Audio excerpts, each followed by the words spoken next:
कि न्याय वाले दिन आकर प्रभु यीशु मसीह जब उन्हें नरक में डालेगा कि इनको ले जाओ नरक में डाल दो, तो वो आश्चर्य करेंगे कि प्रभु तेरे ही नाम से तो हमने भविष्यवाणी करी है, तेरे ही नाम से तो हमने आश्चर्य कर्म करे हैं, तेरे ही नाम से तो हमने सब कुछ करा। यानी आज जो कुछ भी हो रहा है ये जरूरी नहीं है कि परमेश्वर के नाम से हो रहा है, वो नाम तो प्रभु का लिया जा रहा है, परंतु परमेश्वर की सामर्थ्य से नहीं हो रहा है।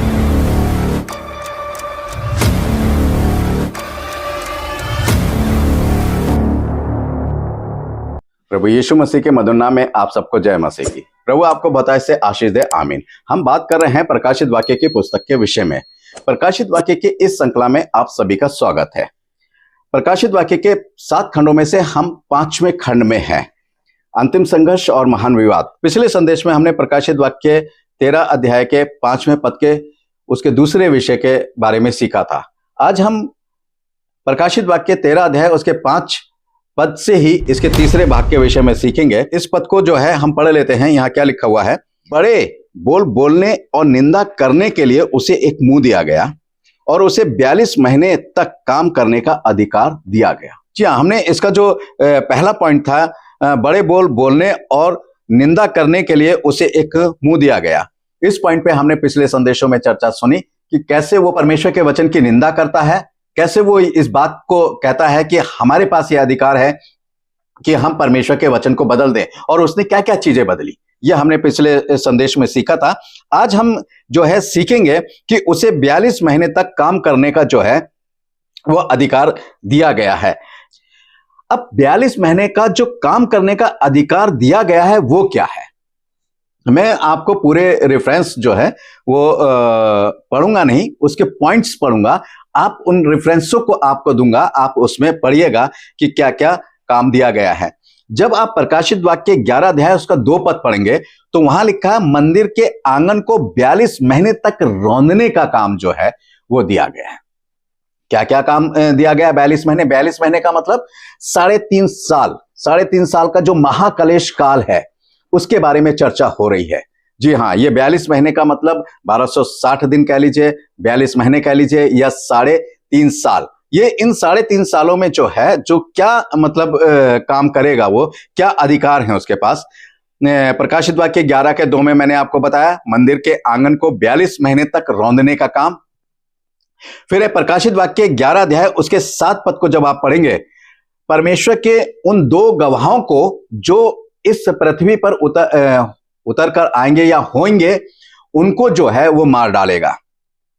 फिर है प्रकाशित वाक्य 12 अध्याय उसके 11वां पद, शैतान बहुत से प्रभु के लोगों को मार डालेगा, परंतु उनको सत्य से और प्रभु के वचन की सच्चाई से और प्रभु यीशु मसीह की गवाही देने से नहीं हटा पाएगा। बहुत से लोगों को मारेगा, बहुत से जो परमेश्वर के वचन की सच्चाई में चलेंगे और वो उनको सत्य से हटाने की कोशिश करेगा, उनको मार डालेगा। नहीं, प्रभु की निंदा करो और तुम इस सच्चाई को नहीं मानो, जो हम कहते हैं वो मानो। मगर बहुत से लोग मर जाएंगे, मगर प्रभु की सच्चाई से वो अलग नहीं हटेंगे। फिर है प्रकाशित वाक्य 12 अध्याय उसके 17वें पद में लिखा हुआ है कि जो परमेश्वर की शेष संतानें होंगी वो उनसे लड़ेगा, उनसे जो है वो लड़ेगा। और प्रकाशित वाक्य 13 अध्याय उसके 5 से 6 पद में पढ़ेंगे आप, 42 महीने तक परमेश्वर की निंदा करेंगे। जो है वो 42 महीने तक परमेश्वर की निंदा करेगा और उनसे जो परमेश्वर की शेष संतान है उनसे करवाएगा, परंतु वो मर जाएंगे, परंतु वो करेंगे नहीं, क्योंकि वो परमेश्वर के लोग हैं। फिर है प्रकाशित वाक्य 13 अध्याय उसके 7 पद में, पवित्र लोगों से लड़ेगा और उन पर जय भी पाएगा। यानी जय पाएगा, उन्हें मार डालेगा। क्यों मार डालेगा? क्योंकि उन्होंने उसकी आज्ञा को नहीं माना, उन्होंने उसकी बात को नहीं माना, उन्होंने वो परमेश्वर की बात पर, परमेश्वर की आज्ञा पे अड़े रहे। नहीं, हम इसको मारेंगे, चाहे तुम हमें मार डालो, चाहे हमारे परिवार को मार डालो, चाहे कुछ भी करो, मगर हम इस बात से नहीं हटेंगे कि हम तुम्हारी आज्ञा को माने। हम सिर्फ परमेश्वर की आज्ञा को मानेंगे, परमेश्वर की बात को मानेंगे और किसी बात को नहीं मानेंगे। फिर है प्रकाशित वाक्य 13 के 8 में, पृथ्वी के रहने वाले उस पशु की पूजा यानी वर्शिप करेंगे। जी हाँ, उस पशु की पूजा और वर्शिप करेंगे। और वो पशु कौन है वो आपको बताया गया कि वो पोप है और पोप की पूजा या वर्शिप जो है वो की जाएगी। फिर है प्रकाशित वाक्य 13 अध्याय उसके 11 से 12 पद तक जब आप पढ़ेंगे तो अमेरिका पोप का सहयोगी बनेगा और पूर्ण रूप से पोप को सहयोग करेगा। ये जो है आने वाले समय में जो है ये सारी चीजें होंगी। प्रकाशित वाक्य 13 के 12 में है, अमेरिका द्वारा पोप की पूजा यानी वर्शिप जो है वो करवाई जाएगी। ये सब बातें जब हम और भेदों में जाएंगे तो कैसे होगा, किस तरीके से होगा, वो आपको पता चलेगा। अभी मैं सिर्फ वो बता रहा हूं कि 42 महीने तक जो उसे काम करने का अधिकार दिया गया है वो काम क्या क्या है और कैसे वो जो है उन कामों को करेगा। ये चीज जो है वो मैं आपको बता रहा हूं कि उन 42 यानी 3.5 साल का जो महाकलेश काल होगा उसके अंदर वो क्या क्या चीजें होंगी और किस तरीके से करेगा। अब एक बार ध्यान देने की बात है कि जब आप प्रकाशित वाक्य 13 अध्याय जो है और उसका 13 से 15 तक पढ़ेंगे तो बहुत बड़े बड़े चिन्ह और चमत्कार करके पृथ्वी के रहने वालों को क्या करेगा, भरमाएगा। बहुत बड़े बड़े चिन्ह और चमत्कार जो है वो दिखाएगा और पशु अर्थात पोप की मूर्ति बनवाकर उनकी वर्शिप करवाएगा और जो उस मूर्ति की पूजा नहीं करेगा उसे मरवा डालेगा। ये सारा कार्य जो है अमेरिका जो है वो सपोर्ट करेगा क्या कहते हैं पोप को और वो उसके द्वारा किया जाएगा अमेरिका। अब एक बात मैं आपको यहां बता देना चाहता हूं कि वो बड़े बड़े और बहुत बड़े बड़े और चमत्कार चिन्ह जो है वो दिखाएगा और इसलिए प्रभु यीशु मसीह ने मत्ती 7 अध्याय और उसका 21, 22, 23 पद आप पढ़िएगा, बहुत आराम से पढ़िएगा। उसके अंदर लिखा हुआ है, प्रभु यीशु मसीह कहता है कि हर एक कोई जो मुझे हे प्रभु कहता है वो स्वर्ग में नहीं जाएगा। अब ध्यान दीजिएगा, हे प्रभु कहने वाला हर एक कोई स्वर्ग में नहीं जाएगा, बल्कि वही जाएगा स्वर्ग में जो मेरे पिता की इच्छा को पूरा करता है। पहली चीज। दूसरी बात, दूसरा जो वहां पॉइंट दिया गया है 22 पद में जो दिया गया है वह कहता है कि उस दिन बहुत तेरे मुझसे आकर कहेंगे, हे प्रभु हमने तेरे नाम से भविष्यवाणी नहीं करी, हे प्रभु हमने तेरे नाम से दुष्ट आत्माओं को नहीं निकाला, हे प्रभु हमने तेरे नाम से आश्चर्य कर्म नहीं करे, फिर तू हमें नरक में क्यों भेज रहा है। उस दिन यानी न्याय वाले दिन की बात हो रही है ये कि न्याय वाले दिन आकर प्रभु यीशु मसीह जब उन्हें नरक में डालेगा कि इनको ले जाओ नरक में डाल दो, तो वो आश्चर्य करेंगे कि प्रभु तेरे नाम से तो हमने भविष्यवाणी करी है, तेरे नाम से तो हमने आश्चर्य कर्म करे हैं, तेरे नाम से तो हमने सब कुछ करा। यानी आज जो कुछ भी हो रहा है ये जरूरी नहीं है कि परमेश्वर के नाम से हो रहा है, नाम तो प्रभु का लिया जा रहा है परंतु परमेश्वर की सामर्थ्य से नहीं हो रहा है।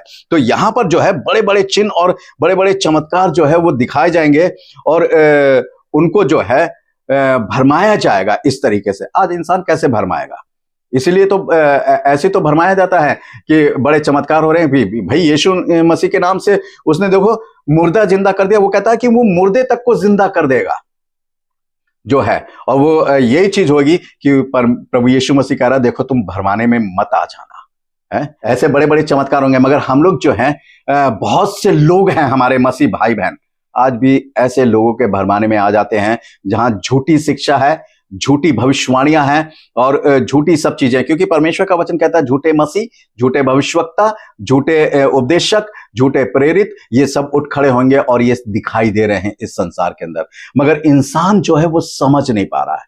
क्यों नहीं समझ पा रहा है? कि वचन की कमी के कारण या वचन की नासमझी के कारण। वचन तो हमारे पास है परंतु उसका ज्ञान नहीं है।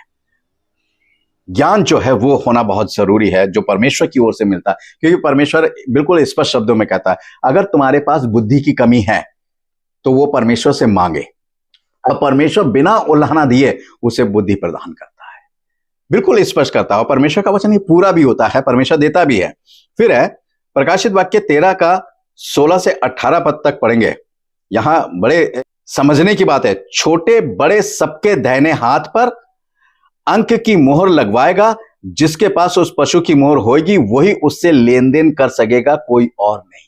यानी दाहिने हाथ पर या माथे पर जो है वो अपना नाम का अंक जो है वो खुदवाएगा या लगवाएगा, या जिस तरीके से भी है। बहुत से लोग कहते हैं कि एक चिप जो है वो तैयार होगी और वो जो है मनुष्य के शरीर में लगाई जाएगी या जो भी है। एनीवे जैसे भी हो, जैसे आज हमारे पास आधार कार्ड है, आधार कार्ड का नंबर डालने से क्या मतलब वो आपका आधार कार्ड का जो नंबर होगा वो नंबर डाला जाएगा और आपकी पूरी डिटेल जो है वो आ जाएगी। ऐसे ही अगर मान लीजिए चिप भी है, अगर वो हमारे शरीर में कहीं लगाई जाएगी तो आप जिसके शरीर में लगी है, लेन देन का मतलब क्या है, जो भी लेन देन है चाहे बैंक के द्वारा हो चाहे कहीं पर भी हो, आप जो है वही कर सकेगा, बाकी कोई नहीं कर सकेगा।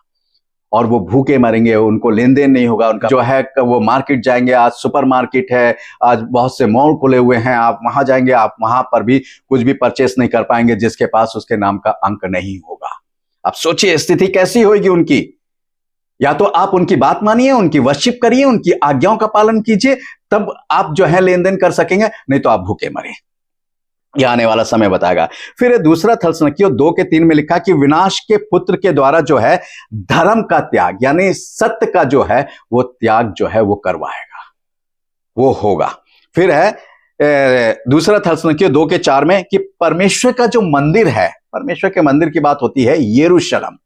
ये ध्यान रखिएगा, यरूशलेम जो है, अभी चाहे वहां मंदिर ना हो मगर आने वाले समय में वहां मंदिर होगा। यरूशलेम में जो मंदिर होगा उसके अंदर बैठकर वह अपने आप को परमेश्वर सा ठहराएगा, और परमेश्वर सा ठहराएगा और अपने आप को ईश्वर कहेगा, और बहुत से लोग जो उसके लोग होंगे उसको सही में परमेश्वर करके मानेंगे। और ये कितनी बड़ी मतलब बात होगी, देखिए वो क्या क्या करेगा 3.5 साल का जो महाकलेश काल होगा। दूसरा थस्सलुनीकियों 2:9 में है, वे अधर्मी शैतान के कार्य के अनुसार सब प्रकार की झूठी सामर्थ और चिन्ह और अद्भुत कामों को दिखाकर लोगों को भरमाएगा। देखिए ये थस्सलुनीकियों में भी ये बात लिखी है, ये बात प्रकाशित वाक्य में भी हमने पढ़ी, ये बात थस्सलुनीकियों में भी है, दूसरे थस्सलुनीकियों 2:9 में भी, कि सब प्रकार के लिखा है कि झूठी सामर्थ और चिन्ह और अद्भुत काम दिखाकर लोगों को भरमाए। और ये चीजें जो हैं होने वाली हैं, इनका जो है हो रही हैं ये चीजें, और दिखाई भी देती हैं। फिर है दूसरा थस्सलुनीकियों 2:10-12 में है, ये सब कार्य एक भटका देने वाली आत्मा के द्वारा होगा। ये सारा कार्य जो है एक भटका देने वाली आत्मा के द्वारा होगा। इसलिए परमेश्वर का वचन जो है वो क्या कहता है, इन चीजों को हम बहुत अच्छे से समझे कि परमेश्वर का वचन जो है वह हमसे क्या कहता है और क्या कहता है। मैं एक रेफरेंस आपके लिए आखिर में पढ़ना चाहूंगा। पहला यूहन्ना की पत्री 4 अध्याय उसका पहला पद, हे प्रियो, हर एक आत्मा की प्रीति ना करो, वरन आत्माओं को परखो कि वे परमेश्वर की ओर से है कि नहीं, क्योंकि बहुत से झूठे भविष्यवक्ता जगत में निकल खड़े हुए हैं। अब यहां ध्यान देने की बात है, परमेश्वर का वचन इस बात को कह रहा है कि हर एक आत्मा की प्रीति मत करो कि ये परमेश्वर की ओर से है, परमेश्वर का जन है, परमेश्वर का दास है, प्रभु के लोग हैं। नहीं, बल्कि उसे परखो कि ये परमेश्वर की ओर से है या नहीं। और कैसे परखा जाएगा उसे? वचन के द्वारा, कि वो परमेश्वर के वचन की कितनी सच्चाइयों को बता रहा है, कितनी गहराइयों को बता रहा है, वो परमेश्वर के वचन के द्वारा है या नहीं है। और इसके लिए क्या है, इसके लिए हमें परमेश्वर का वचन आना जरूरी है, वचन को समझना जरूरी है। इसलिए मेरे प्यारे भाइयों बहनों, ये कार्य जो है वो होने वाला है और अभी हो भी रहा है, बहुत सी चीजें हो रही हैं। तो इसलिए हम अपने आप को परमेश्वर की उपस्थिति में लेकर आए, परमेश्वर के उसमें चले, क्योंकि परमेश्वर ने हमें खुद कहा है। देखिए परमेश्वर ने क्या कहा है कि जब आप मत्ती 6 अध्याय उसका 33 पद पढ़ेंगे कि सबसे पहले उसके धर्म और उसके राज की खोज करो। तो धर्म और उसके राज की खोज करने के लिए हमसे कहा जा रहा है, आपसे कहा जा रहा है, हमें खुद करनी है। मगर हम लोगों के ऊपर डिपेंड होकर खोज करते हैं, जैसा लोगों ने बता दिया वैसा मान लेते हैं, तो हम गलत हैं। हमें खोज करना है कि सही क्या है और गलत क्या है, और फिर हमें चुनाव करना है। मेरे प्यारे भाइयों बहनों, परमेश्वर के वचन से हम खिलवाड़ नहीं कर सकते हैं। परमेश्वर की सच्चाइयों में बने रहें ताकि प्रभु की आशीष हमेशा आपको मिलती रहे और प्रभु का आनंद आप हमेशा भोगते रहें। जब तक इस पृथ्वी पर है, जब तक प्रभु हमें लेने नहीं आता, तब तक प्रभु के आनंद में, प्रभु की आशीष में, प्रभु की हर बात में आप बने रहें, आपका परिवार बना रहे और प्रभु की आशीष आपके और आपके परिवार पर उतरती रहे। आमीन। प्रभु आप सबको आशीष दे।